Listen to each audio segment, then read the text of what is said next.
or not the multiple choice, on the essays. The essays were not too bad. But on multiple choice, you missed a lot of questions. And there were some people who aced it and some people who didn't.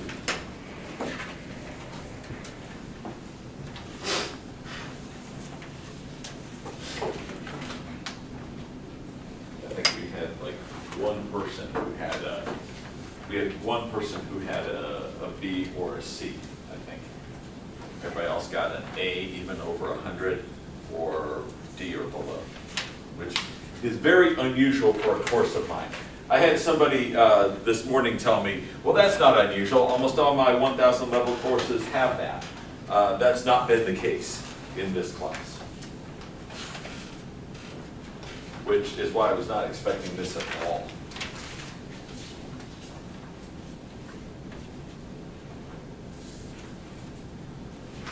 And a couple things. Some people did not read the directions. Answer any 10 out of 15 multiple choice questions. One person answered all 15 and only got 5 right. So I have to take it as a percentage of the ones that you got right. So in other words, it's got to be 5 out of 15.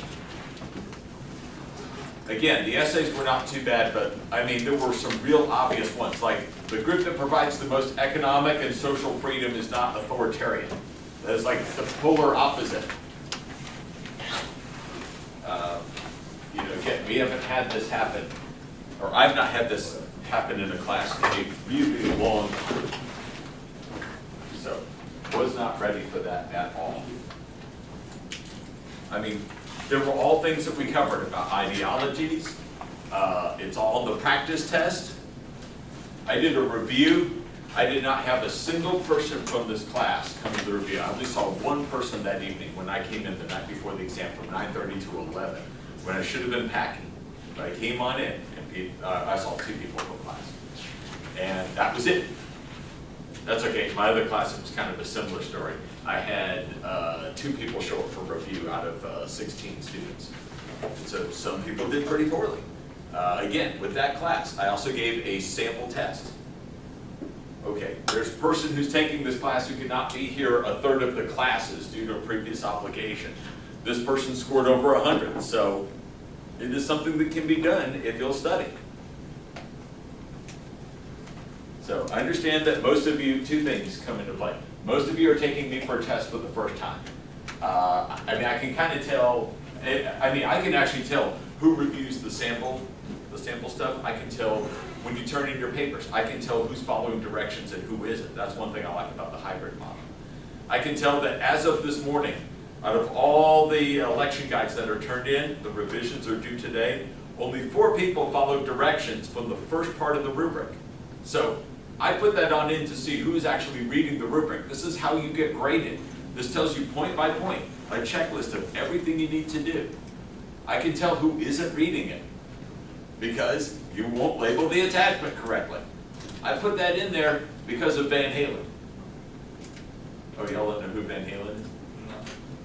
Never heard of him? Rock group? Raise your hand if you ever heard of the rock group Van Halen. You don't have to know all the members, but a couple of y'all.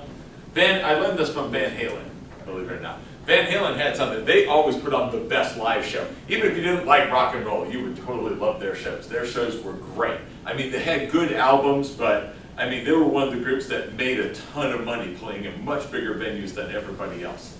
Well, to have a good live show, everything had to be perfect. That means perfect sound checks. That means, all the instruments had to be set up the way they wanted to. They couldn't run around and do everything themselves.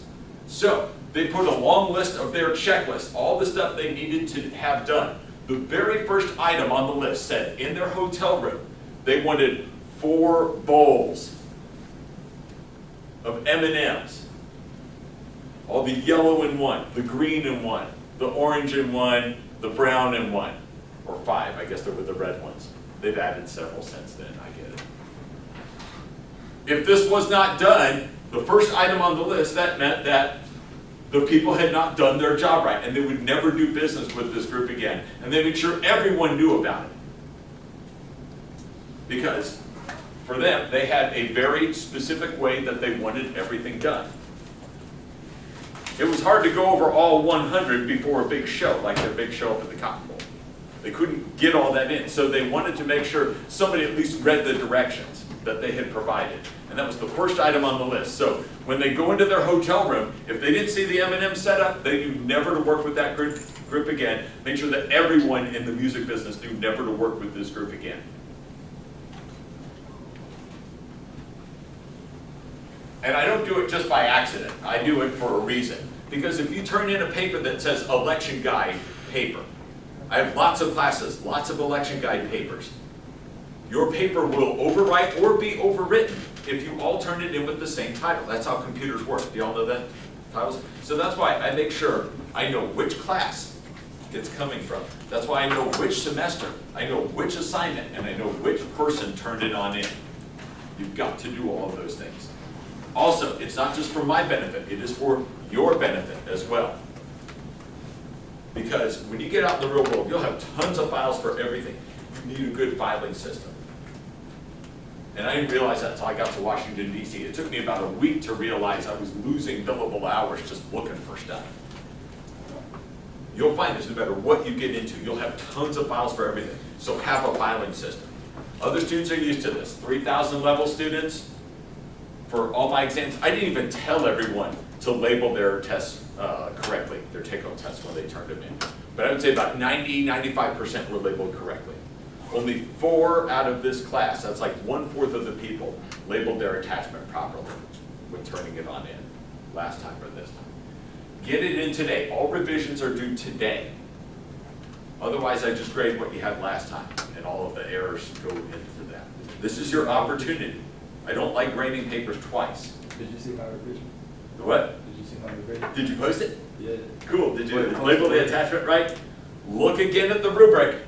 And if you need to, write it down, type it up, whatever you're bringing on in. Write down M&Ms. Look at exactly how you have to have that label. I've got a few more things to add up, post on Connect. So by about 3 o'clock, I'm going to start grading your election guides. So by 3 o'clock, I want you to upload on Connect a properly labeled attachment. Can you all do that? And I mean, you know, like get it to the letter. It's worth 20% of your grade. It's an easy 20%. All you have to do is read, oh, this is how I label it, and turn it on in. I did it so it's like, wow, 20% of your grade can be done this way. 20% for following, it tells you what every part of your grade is allocated for. That'll be going out. My goal is to have that done by, at the latest Tuesday. So that you'll know your grade on this. Now I have a question for you. It will take extra work to get you a second chance at a multiple choice test. I don't have time to do the essays. Most of y'all did pretty well in the essays anyway. How many of you, and this is, even if you got 100, you can try and beat 100. How many of you would go for another multiple choice test? Okay, so most everybody, yeah. I mean, even if you got an A, if you got a 95, you can take it again to get 100.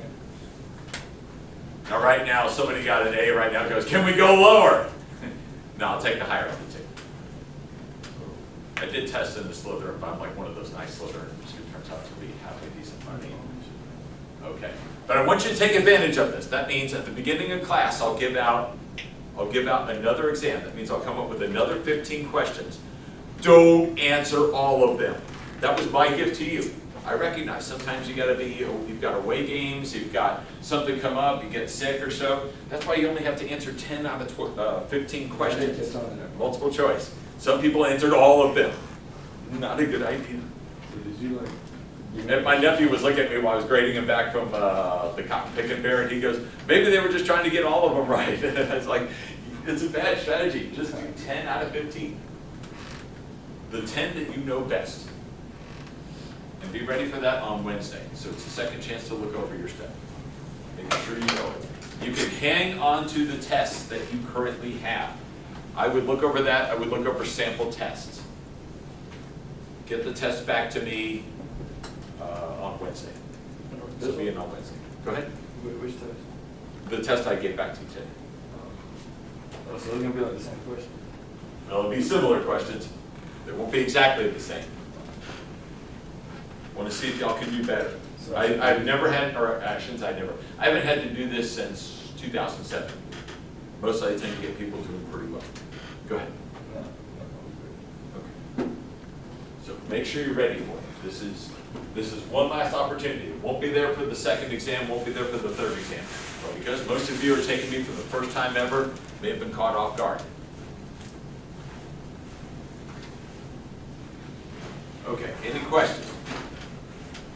All right, also look for your election guides to be done. I will get you an assignment on how to do the election guide presentation. No more than 2 slides, preferably 1. I'll show you what I want it to look like, and I'll show you what I don't want it to look like. Whatever you do, I'm sorry folks, but no day-glow green and yellow. I'm a Packer fan, but not that kind of Packer. There'll be a format for y'all to follow. Okay.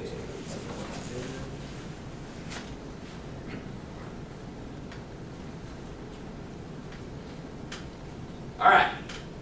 Remember, the second exam starts with Congress, and it should go all the way through, I believe, the judiciary. So that's what the second exam is going to be about. Make sure you look over the red letters. I know they don't look as cool over here. You know, here it looks like a darker red. On mine, it's bright red. Don't know what it is. It's probably the nature of the screen. You've got to know elitism. You've got to know pluralism. One other thing that will help you on exams. Make sure you explain things carefully.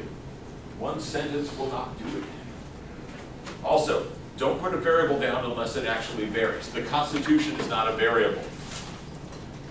The Constitution over time, the number of constitutional amendments, comparing Article 1 to Article 2, those are all variables. So state your factors as variables. Got that?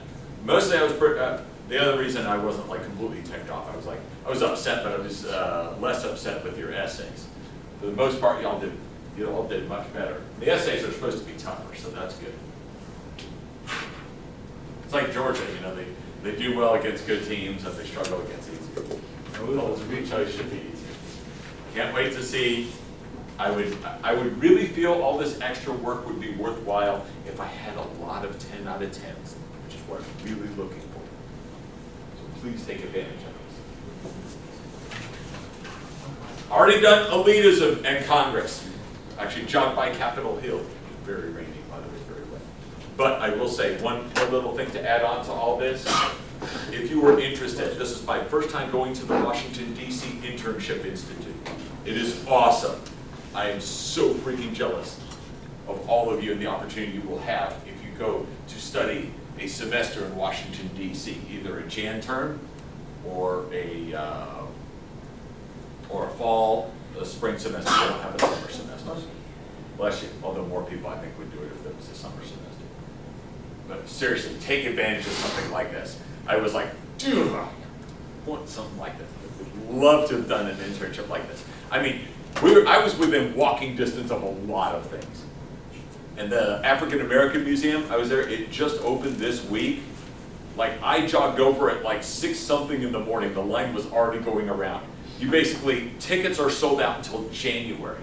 They just have a limited number of walk-ups, and all the people getting there at 6 in the morning are trying to get like passes for that day. So I told one of the people who was there, one of the other political science professors, brought a friend on in. Her friend went over, and they were able, after waiting in line for hours, were able to get a ticket for the next day at 11:30. So, and it was a very racially diverse crowd that was there. I jogged all the way over there from here, but yeah, you can see so much stuff down there. The types of internships that you can do in Washington, D.C. And when I say you, I'm looking at everybody in this group.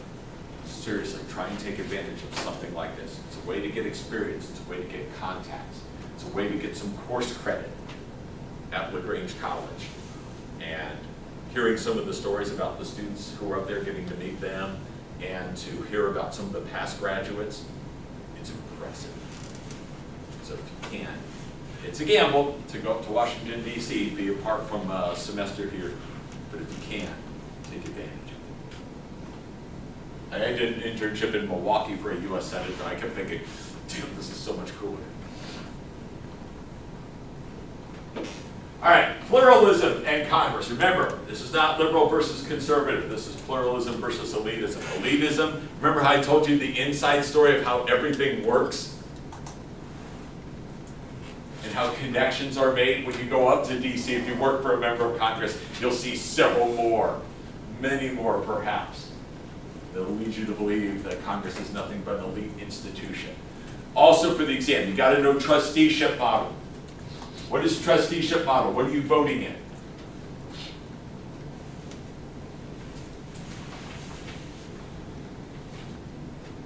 Remember? How do you decide how to vote? Liberal, conservative? It's an elite theory. How are you supposed to vote in trusteeship model? I know it's not on the exam.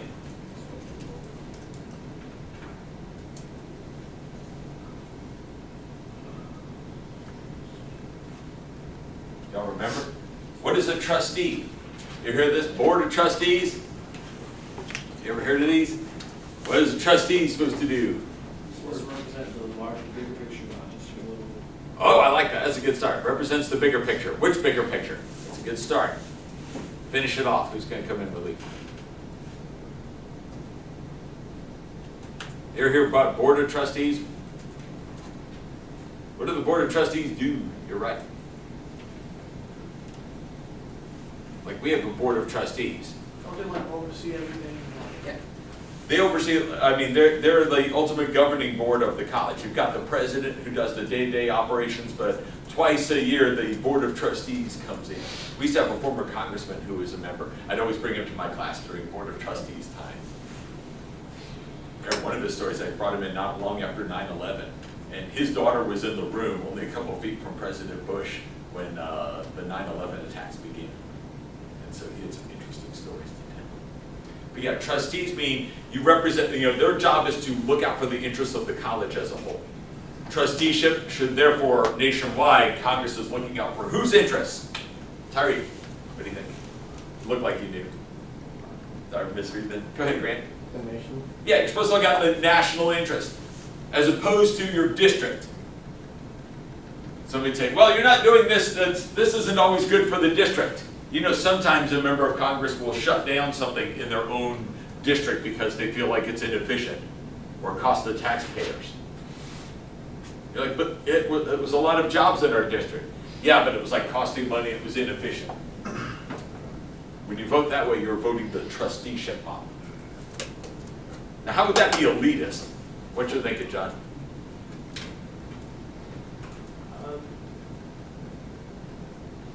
Because you're saying, I'm voting in the national interest. How could that be elitist?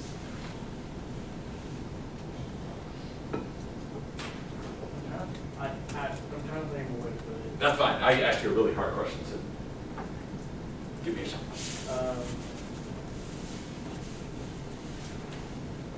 All right, so I mean, that member of Congress says, I'm voting in the national interest. How could that be elitist? they vote for the majority. Not quite. Wait a minute, Cindy. Just because he says that he's voting for the national interest doesn't mean that he actually might be. He may just vote based on his Oh, own opinion. yeah. The hint was the says. So in other words, elites can decide what is the national interest. Because, Caitlin, what your national interest, and Ronald, what your national interests are, they could be very different, right? So a lot of times you say, I think that this is in the national interest. That's what elites are doing. Remember the elite republic of Aristotle's time. Good one to know for the exam, since that was one of the most missed questions. In Aristotle's time, they didn't let all the masses of Greece vote. No, it was like an elite clique that would get together that would govern on behalf of all of the Athenian Empire. Or Athens. A small select group who would be smart enough, elite enough to know what was best for the rest of the city. That's what Aristotle was calling for. He didn't say everyone should vote. In fact, you want to know how they selected their leaders? In Aristotle's time? Does anybody know? Any Greek historians or political philosophers, do you all know? Here's how they pick their leaders. Everybody put a pebble, there were a whole bunch of pebbles in a jar. All the elites would pass around the jar and they'd all take a pebble, open up their palm. Who's ever got the black pebble is the leader. All the others are white. That's an election. Right now Wesley's thinking, that's not an election. You know, people didn't vote for, you didn't get the Jew. It's like randomly done, right? Well, it's not our election. It's their election, but it's secret ballot. Nobody knows beforehand. If anything, this is how the Greek gods help decide, right? You know, it's like fortune would dictate that Pericles is the one who magically picks out the special pebble that gets to rule. Everyone has an equal chance. Not everyone has an equal chance in our elections, do they? That's the favor of the rich. Those with a lot of money, those with a lot of connections, you know. This way, anyone could be the winner among this group. Now, if y'all are NBA fans and do y'all know the conspiracy theory about the magic ping pong ball, where the New York Knicks, who had a really good team, they only had like one choice in the NBA draft, and they reached in, they magically pulled out the right ping pong ball that gave them Patrick Ewing. You ever heard about this? Some people argue whether it was cold, like it had been frozen the night before, so the person reaching around would know which one to pick out. Or so goes my conspiracy. So who knows? Maybe somebody figured out a way to game the system. Pluralism has a very different view of Congress. Elections are real. Remember, plural is many. Power spread out, not concentrated. Make sure you know that for the exam. You can defeat incumbents. Incumbents will lose. Several incumbents right now in the election are fighting for their jobs. They're fighting to hang on. With all the advantages of incumbency, they're still struggling for their job. The reason we don't see, but remember last time I talked, almost all the, incumbents win re-election rates at like 90% instead. That number is deceptive. Because a lot of times, if you are sure you're not going to win another term, you don't run for another term. Why is Harry Reid, one of the most powerful senators, he's from Nevada, why isn't he running again? He's in Nevada, it's trendy Republican. So what you do is, or sometimes if you have a sex scandal, or they've caught you with fundraising, there's a cloud over you, you will announce that you will not seek another term. To spend more time with your family. Hell, you don't have to. No one's going to really check to see if you spend more time with your family. What it is it just changes the numbers. If actually everyone was required to run again, I mean, a number of people would lose. But see, if you say only a few lost, that's what elites would say. But in reality, a lot of times you step down because you know you're not going to come back. It's like this with college coaching, isn't it? Sometimes the person announces toward the end, well, this is going to be my last season. I'm going to step down, spend more time with the family. No, it's because you lost 5 straight SEC games. So why aren't more coaches fired? Well, if you think about half of them theoretically should have a losing record. Right? But not all of them are fired, right? And sometimes they'll like before an emotional game, they'll announce that they're going to be done with coaching so that hopefully they'll go out on the winning note and get another job. When they're done. When they're done having their little break. Yeah, like Urban Meyer in Florida. Yeah, Florida fans hate him. They call him Urban Liar.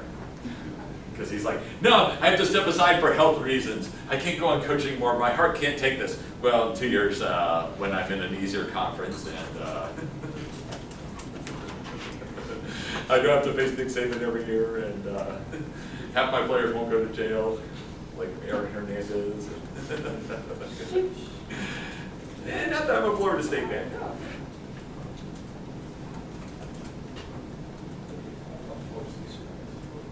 Yeah. It was a bad weekend to be at FSU and Georgia fan. I think all my fantasy teams love this. So you just sent a shot. There we go. It's been a rough weekend.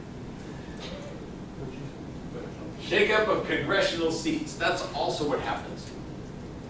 Every 10 years, we take a census, right? We figure out where everybody moved. So some states lose population, or they lose population, so they lose congressional seats. They just redraw the boundaries, like in New York.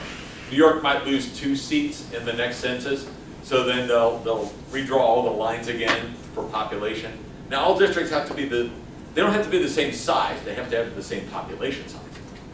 But some are very tiny, like there are districts in Atlanta that are very small, and there are districts in South Georgia that are humongous. Like they go from the border with Florida all the way up to Columbus. That's Sanford Bishop's district.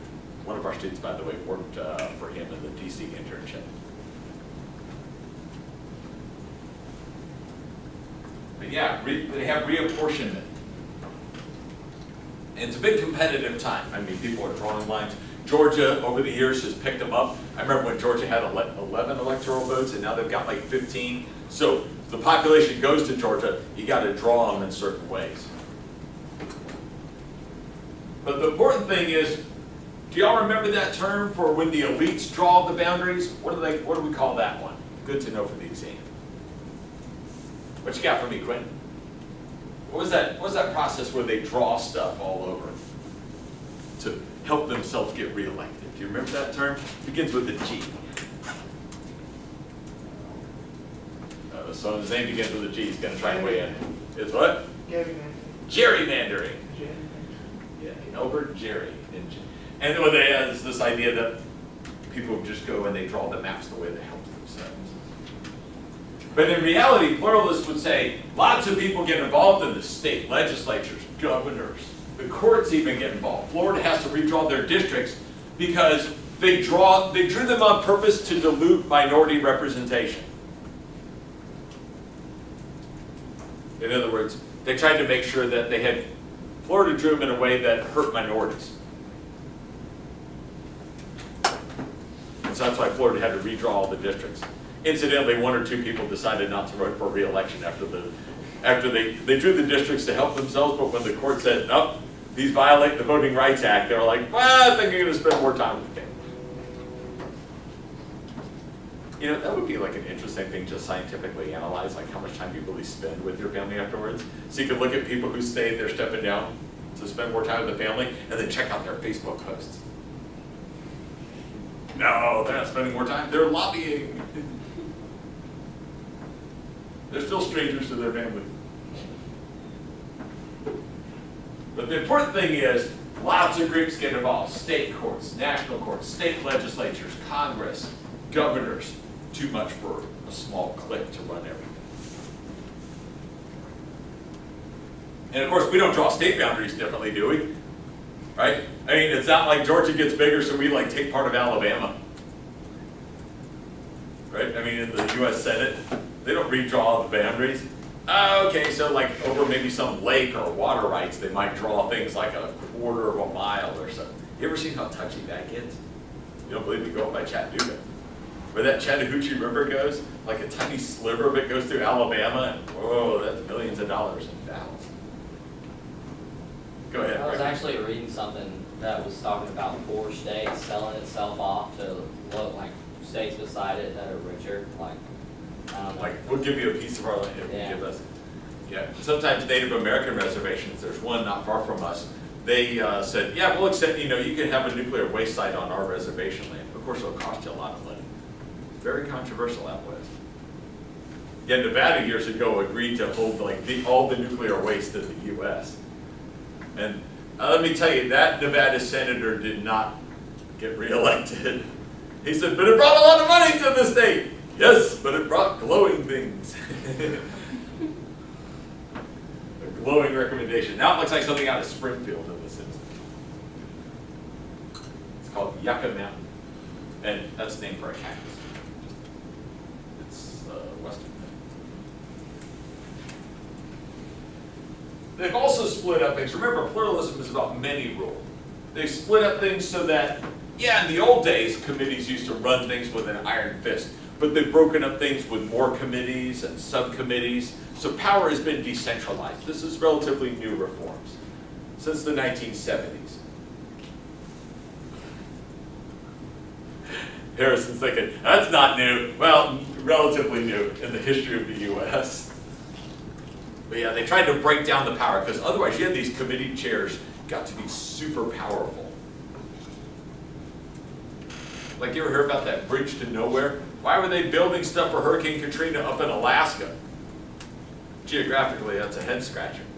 They built a gigantic bridge over to an island that serves like 300 people. And they didn't even rebuild some of the New Orleans bridges. Say, how is that powerful? Or how is that powerful? How is that it is powerful. How is that possible? Well, the appropriations chair was a guy from Alaska who pretty much ruled things with an iron fist, the appropriations committee. You wouldn't get anything in your district unless he got his. Now, beforehand, they just took a ferry boat over to this little island for vacation, very few residents. But he said, nah, let's just build a bridge up there. So that's right, money that people thought was going to Hurricane Katrina went up to Alaska for like 300 people. Not only that, sometimes it's not just building in your district, it's what you build it with. If anybody here ever been to Green Bay, Wisconsin? You have, cool. Did you take like a lot of roads, drive around on roads? Roads are everywhere in Green Bay. There's tons of roads. It's probably the highest roads per capita. You wonder why? It was a guy who served in the Wisconsin legislature. He was a powerful person. He had his own construction company. He was from Green Bay. And he was pretty much one of those pay-to-play. Y'all ever heard of pay-to-play? That's a good elitist term. Write that down in your notes if you like the term pay-to-play, or you hate it. Write it in your notes, pay-to-play. So, most places couldn't get stuff built until he got his money. And he insisted that lots of things get built with concrete, because he had a concrete company, a construction company. You want to know what his name was? I forget his last name, but I remember everyone knew him as Concrete Cleat. Isn't that a great name? That's why if you go over to Quentin, you're driving around going, man, there are a lot of roads all over. This is like more roads than Atlanta. Think Concrete Cleat. Whereas Austin, they have just I-135 or I-35, and it takes forever to get anywhere in Austin. Didn't have the right powerful people. Sometimes it's not an accident. So people have taken steps to break down the power of committee chairs so that we don't have. You'll still have a few cases, like that Alaska senator, but he got defeated in his next election. So it shows that it is possible to knock off some of the big heavy hitters. Anybody ever heard the phrase, the bigger they are, the harder they fall? Yeah, Louisville's thinking about that one today, or Stanford on Friday.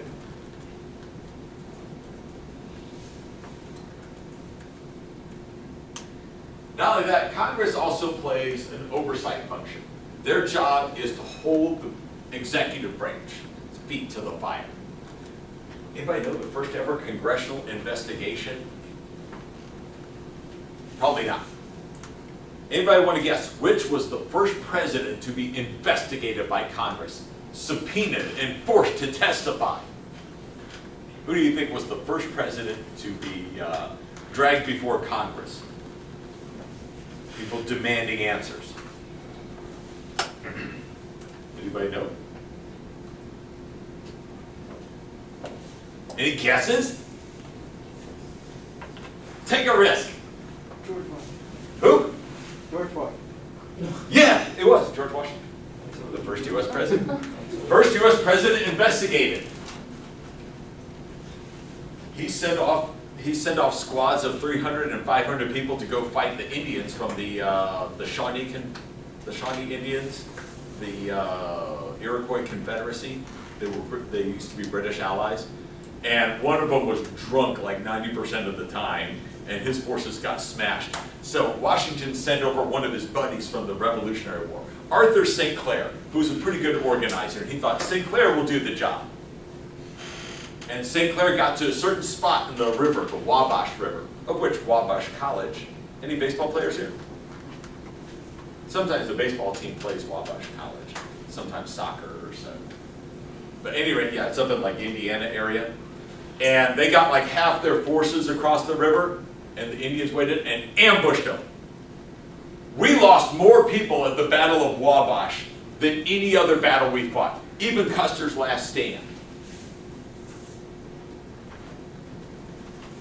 America got destroyed in that battle. Most of the men just dropped guns and ran for it. They had all this, they expected, they brought everything for a big old party. They brought wagons, they brought all this stuff for the great victory. They brought a lot of camp followers. You know, everybody brought their wives and girlfriends and the whole families and stuff. And when the Indians attacked, everybody panicked. Everybody dropped the fine china and silverware and ran for it. In fact, if it weren't for the camp followers, everyone would have been killed. But the camp followers actually hit out an area, and they pretty much, you know, called on the men, like, you gotta like form at least a rear guard, so some of them formed enough of a defensive perimeter. But yeah, we lost more soldiers than survived in that battle. It is one of America's greatest, or worst, I should say, military defeats in our history. It's probably why you never heard of it. I think the Indians killed more people than they had in their own bands. It was embarrassing. And so after St. Clair's humiliation at the Battle of Wabash, George Washington and his government officials were dragged before Congress to say, what the hell happened? And what are you going to do about it? So he put another guy in charge, not as likable as St. Clair, but a pretty mean, tough guy. Failed at just about everything except for the military. The guy's name was Mad Anthony Wayne. He was so pro-military, so gung-ho, people thought he was crazy, but he was actually a smart thinker. Set up supply camps along the way, guarded outposts much better, sent his reserves up. There had been a tornado went through the area, so all these trees were down. He set up all his regulars, like his paid soldiers, all waiting in ambush there, and then sent the colonial militia forward, the ones who'd be beaten easily. Anybody seen the movie The Patriot? It's kind of like that, only with trees. And so the militia saw the Indians panic, fired once and ran for it. The Indians broke out of their perfect defensive position, chased after them. Up popped the regulars behind a whole bunch of trees and mowed down the Indian attackers. And then all parted, and the dragoons riding their horses all jumped the timbers, rode down the rest of them. It was one of the Indians' greatest defeats ever. It's called the Battle of Fallen Timbers. They'd been egged on by the British, who still held outposts. The Indians ran to the British fort. They were knocking on the fort saying, let us in, the Americans are slaughtering us. And the camp commander who'd been arming them and egging them on kept the doors locked. Which is how the Indians learned not to trust the British anymore. And that's why America added the Big Ten states to the U.S. Indiana, Ohio, Illinois, Wisconsin, you know, all those states. We added the Big Ten, folks. Western Pennsylvania. But it came after the first ever congressional investigation of Washington. Yeah, Washington, he didn't walk on water, he made mistakes. So that's where the first, just thought you'd like that little history lesson. It's called Battle of Fallen Timbers. We went from one of our worst military defeats ever to one of our greatest successes ever. Big turn of events. Most of you are thinking, yeah, it sounds like Falcons football. By the way, these are all pictures from the Congress. We got the all access pass. So if you do go up for the internship, make sure you get in with somebody good. That's one of Senator David Perdue's aides who gave us the all access pass. All I can say is there were tons of people packed in, waiting in line in the downstairs. There were very few people up where we were checking out all the stuff. That was very good. See, I just went over to the Speaker of the House, Paul Ryan's office. I was like, can I take a picture? And they're like, yeah, sure. Why not? Got a special office in the county.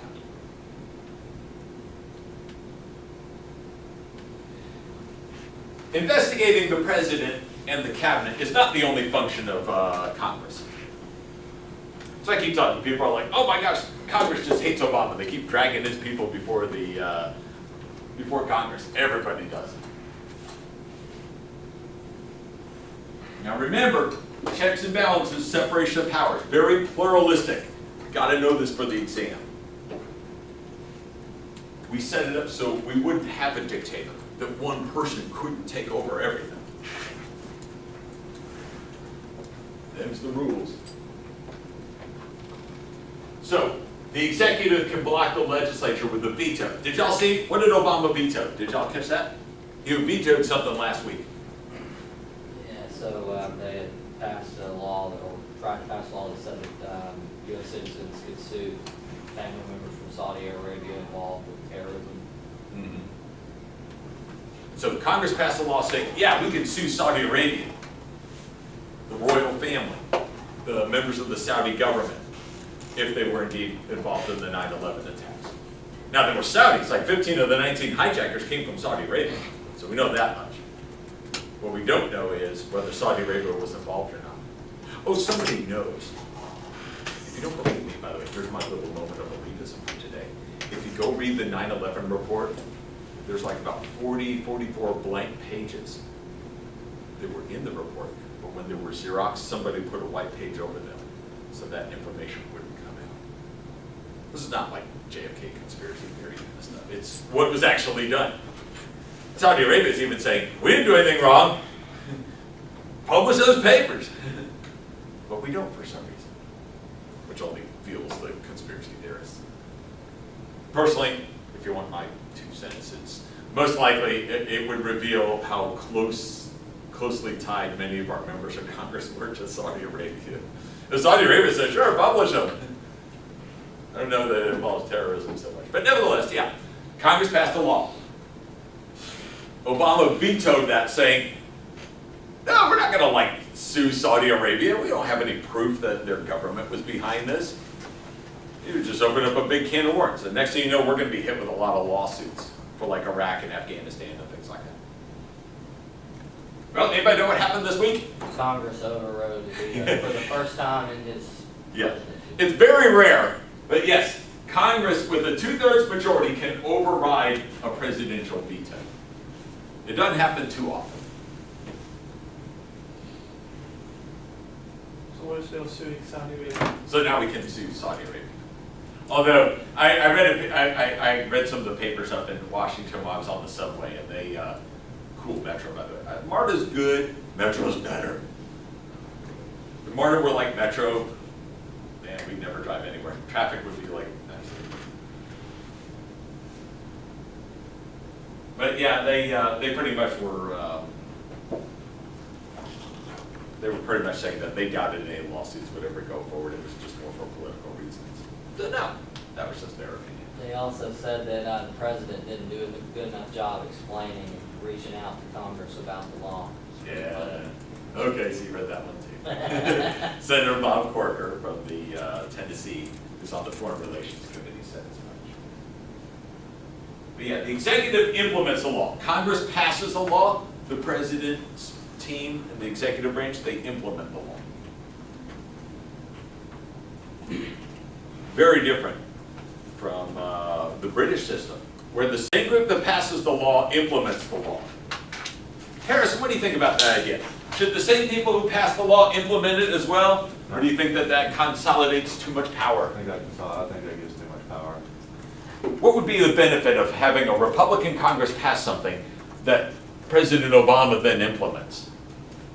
He would see it, I think he would see it more implemented in a more equal way, for lack of a better way to say that. A lot of times they have to kind of compromise about it.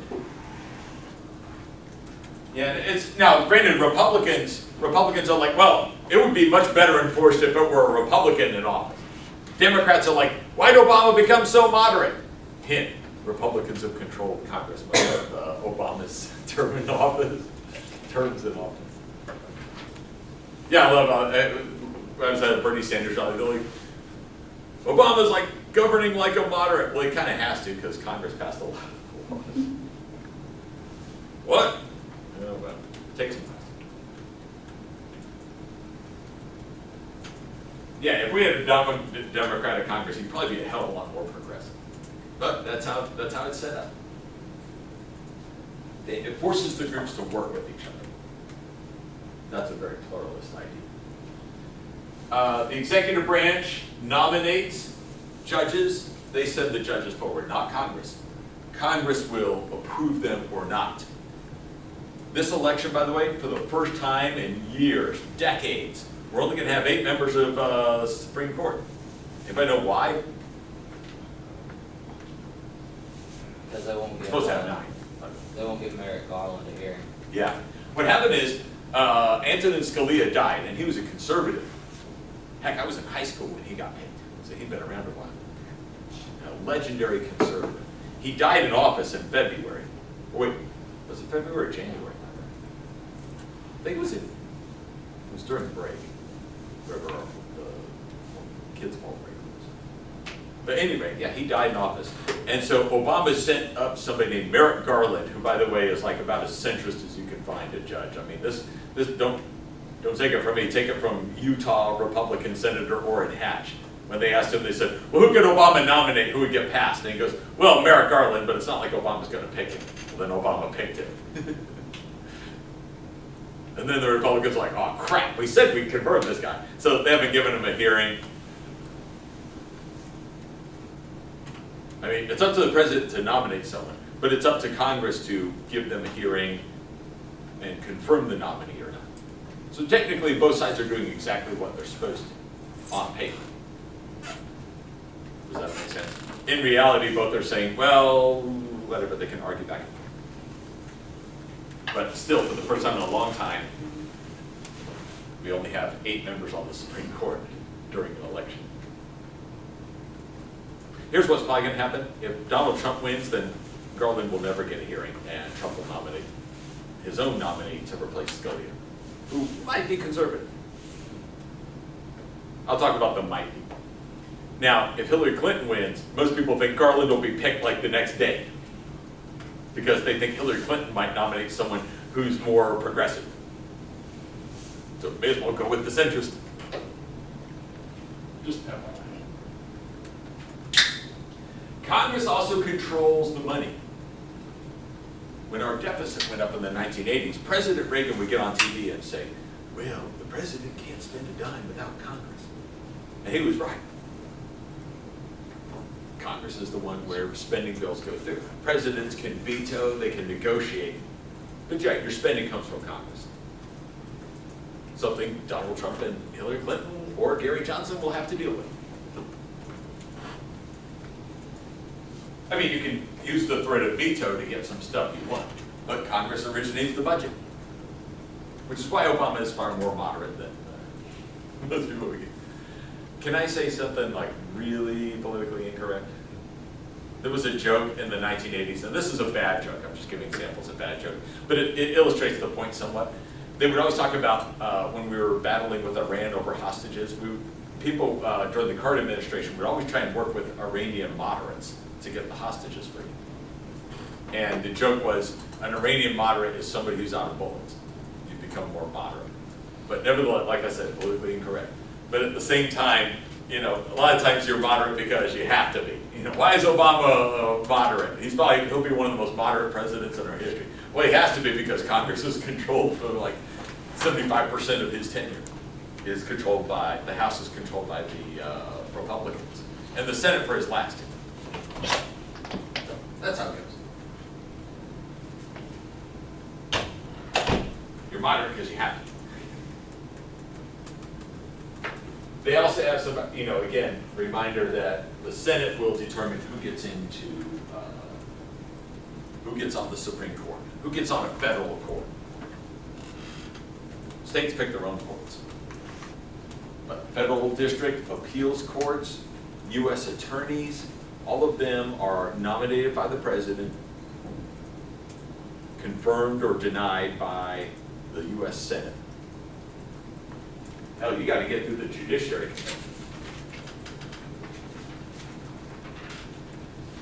They can also rule legislative acts to be unconstitutional. like a lot of campaign finance reform was ruled unconstitutional by a decision called Citizens United decision. I mean, that overturned an act of Congress. Can you think of any other examples where Congress has overturned an act, like a congressional act? Congress passed a law. Okay. Hopefully this will never happen to you. Are you ready? If you get pulled over, what happens to you by the cops? Let's say they pull you over on suspicion of a crime. They usually make up a lie and take you to jail. Okay, that's probably what really happens. Well, what are they supposed to do? They're supposed to read or something. They're supposed to what? License registration. Okay. If you're accused of a crime and you were to be arrested, what do they have to do? Read you your Miranda rights. That's an act of Congress, right? No, it is not.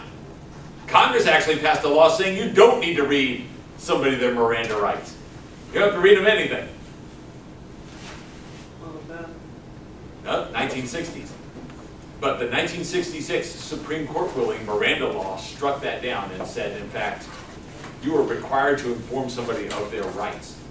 Anybody know what some of these rights are? Y'all watch Law and Order? Not that none of you, I'm not saying you all are criminals or something, but you may have heard or watched on TV. Do you have the right to attorney? Right of silence, okay. Right to an attorney. Right to an attorney. If you don't have an attorney, we can apply for you. Yeah, there was a rap song we all liked in the 1980s, and it actually started off with the Miranda rights, so we all knew them. Right to an attorney. Yeah, but you know what they're doing is they're letting you know what your rights are. There's even a Supreme Court ruling that says that even if they're a foreign citizen, they have to be allowed, after they've been detained, they have to be allowed to contact their embassy to get legal representation. And that comes off a court case, Supreme Court case. So courts do have some power over Congress. Now, not like everything that Congress does gets overturned as unconstitutional, but sometimes it happens.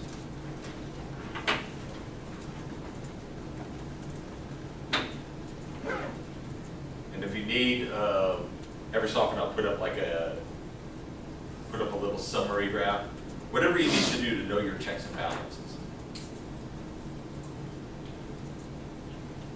Okay, one last slide.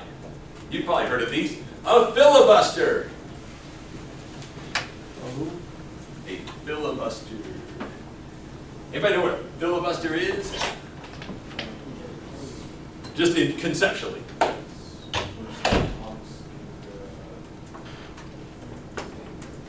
Yeah, they go on and on and on, talking and talking. Why are they going on and on talking? You're like, well, geez, Dr. Torres does that all the time in class. Actually, I sometimes call on you. You're trying to do what? Yeah, you're trying to block a bill. And so you just talk and talk and talk. Sometimes it's like World Wrestling Federation or whatever they call it now. What do they call it now? Like ECW or WCW or whatever. They used to call it WWF, but that was the same as World Wildlife Federation. So what do they call it now? You ever seen it where they'll like have wrestling? Come on. None of us will admit it, but we all know what it is. Tag team, right? You ever seen that? Like doing tag team wrestling and somebody's like getting their butt kicked and stuff and they're just able to tag somebody and a new person jumps on in to do more fake wrestling. Remember Saturday Night Live was like they were revealing like the most shocking facts or something and they couldn't reveal the top 10 because it would just give you a heart attack. So number 11 was pro wrestling is real. But yeah, it's like, well, sometimes they do tag teams. Sometimes it's just one person. We'll go on and on and on, filibustering. Talking and talking and talking, trying to run out the clock. Kind of like some of those teams that they get the ball and they take forever to set up their play. They go down to 1 second and they hand off the ball. They just take their time. They're trying to chew up the clock, right? Trying to run it out. It looks like a filibuster, doesn't it? They're trying to stop something happening. A Georgia senator, along with several others, Georgia senator's name is Dick Russell. And In fact, the Russell office building that I just went by this weekend is named for him. He tried to filibuster the Voting Rights Act. He and several other Southern senators. Talk. They were doing tag team. You're in for me. All right, your turn to talk forever. I think I would have made a good senator. That's strong, Thurman. Yeah, pretty much all the segregationists, they were trying to run out the clock on the Voting Rights Act. But see, we didn't give them like a nice filibuster. We made them actually get up there and talk. And most of these guys were getting pretty old. As they say in the South, long in the tooth. I don't know what the hell that really means, but I know it means really damn old. They were just going on and on and on. Finally, they were just about ready to collapse physically. A young guy got pretty famous, a conservative, for doing a filibuster. Do y'all hear about this one? Yeah. Texas Senator Ted Cruz got to be nationally recognized. You know, your stories like where he would like read the Constitution. He read Green Eggs and Ham. I mean, he just read everything he could just to try and block a budget compromise. Now, they'll take a vote as to whether you want to keep hearing this person going on and on. Sorry, folks, you don't get a filibuster vote or break my filibuster when I'm talking on and on and on for you. But in reality, up in the Senate, if you have 41 votes, you can block the majority. So you don't even have to have a majority. Right now, the Democrats don't have a majority. But they can filibuster Republican legislation. In order to get everything you want, you really need 60 votes. You get to do something called invoke cloture. That means you get to break the filibuster. So when you look, whatever happens on election day, again, I'm not here for Democrats or Republicans. But if one group doesn't have 60 votes, then the two parties will have to compromise. If one side wins more than 60 Senate votes, it's on. You can pass whatever the hell you want to. You can declare a turkey to be the national bird, or hell, a falcon. That would be kind of neat. You can replace the eagle. You can do anything with 60 votes. Short of a constitutional amendment, you need 2/3 for that. 67 senators. But yeah, you can pass whatever you need. If you're short of 60, gotta compromise, because they'll just filibuster stuff. Does that make sense? Do you understand where we're coming with this? And the last line for today, and I'll remind you of it on Wednesday, the delegate model. Same guy, Edmund Burke. All it means is you vote your district. Whatever your district wants, you vote for. You were sent there by the district. Now, how's that different from trusteeship? That's it.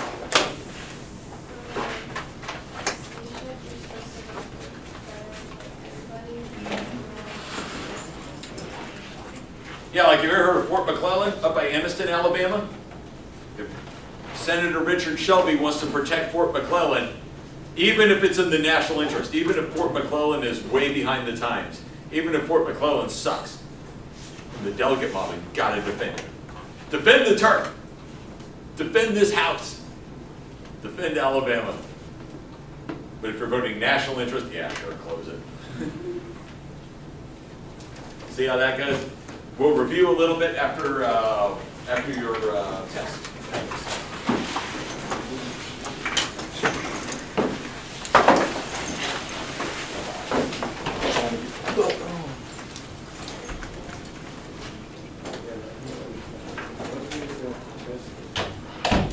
It'll be on Wednesday, like Wednesday at the beginning class. Sound good? Or are you talking about different things?